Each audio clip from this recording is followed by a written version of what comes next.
After 20 years, the U.S. military experiment in Afghanistan has ended.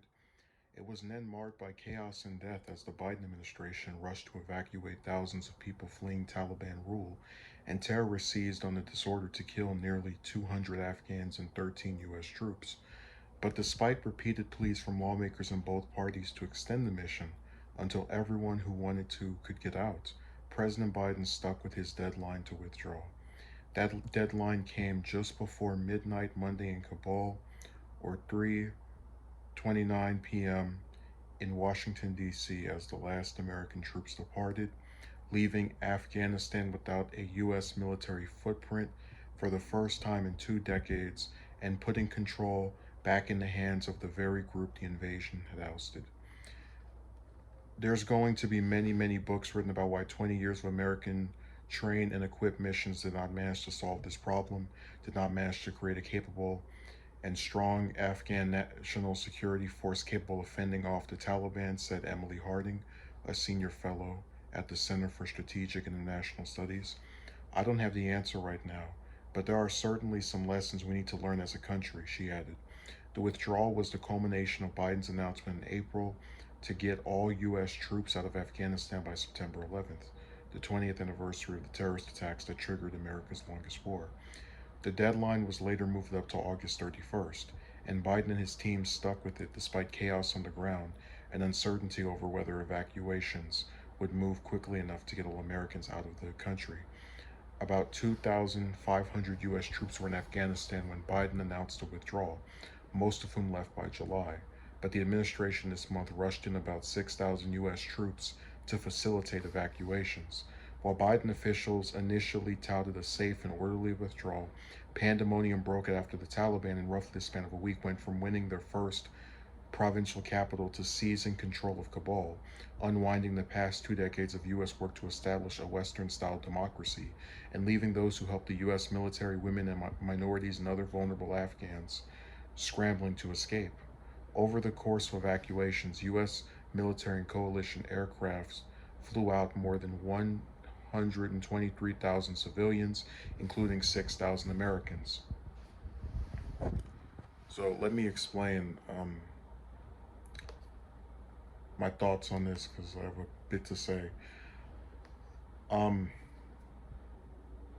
there's a part of me that actually didn't believe that I would live to see us leave Afghanistan, and one of the reasons for that is because when you have a conflict that president after president, party after party, right, that's in control just keeps extending, it starts to become very realistic that it could go on forever. You know, if you told me last year or 2 years ago that we would be out of Afghanistan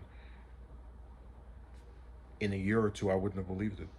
But that wouldn't be because I'm a negative person or because I think we need to stay over there. It's simply watching four presidents of two different parties handle this thing, and two of whom had this conflict for their entire 10 years, and one for almost his entire thing before the Bush. Um, it seemed as if it just was never going to conclude. Now, to give you a kind of a, I won't say a history lesson, but I just kind of looked into things, and it was funny that I was sitting here and I was reading that one of our goals was to defeat the Taliban, and apparently we never accomplished that in the entire time we were there. So you had these people who, when Biden announced he was leaving, took the opportunity of the Taliban retaliating, which of course they would after they've been conflicting with us for so long, to say, oh, this is why we need to stay there and we need to make sure that we stay there until they're, just they used it as an opportunity to try and keep getting us to fight this fight that was going nowhere. And it was funny also that the Pentagon, not even 3 months after we first went to Afghanistan in 2001, said that the Taliban had been defeated, but the war would continue to weaken the Taliban. And then, we supposedly stayed over there for the next 19 years, weakening the Taliban.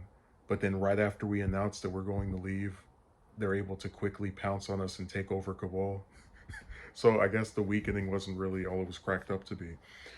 Um, One other thing to mention is that I believe this is probably going to be the best thing Biden does internationally, I don't see him getting out of Yemen. I don't see him getting out of Syria. I think this will probably be the one thing, whether he's in office for 4 or 8 years, or if there's some other, maybe he resigns from being sick, whatever. I don't know, but I think looking back at his tenure, this will be the most acclaimed thing that he did on my part, um, because this conflict, we already talked about it being the longest. Everybody knows that. But according to to Brown University, excuse me, 170,000 people died, at least.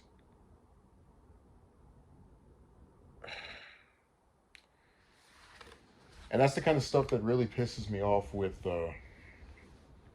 Cheney and Cruz and the rest of them, and Obama and Trump to an extent as well, because there are a lot of people who, if they're not the ones going overseas and getting blown to pieces, they don't care. You know, Biden did nothing wrong in leaving from over there.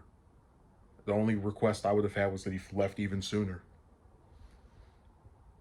But, when people were saying, oh, we need to keep the deadline going back further so that we can make sure people leave safely, you know, I get that, if because he originally said he was going to leave on September 11th and pushed it up 2 weeks. But, you know, um, I don't really have a problem with him getting out even quicker. And I know that a lot of those people, like Graham, like Cheney, were just using that as an excuse to stay over there even longer.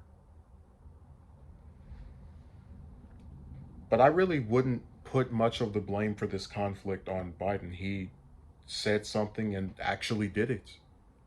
Um, I wish that his buddy Obama did it instead of having the conflict for 8 years. We actually have screenshots of Biden and Obama, making various claims. Oh, we're going to be out of Afghanistan in 2014. Just different lies, right?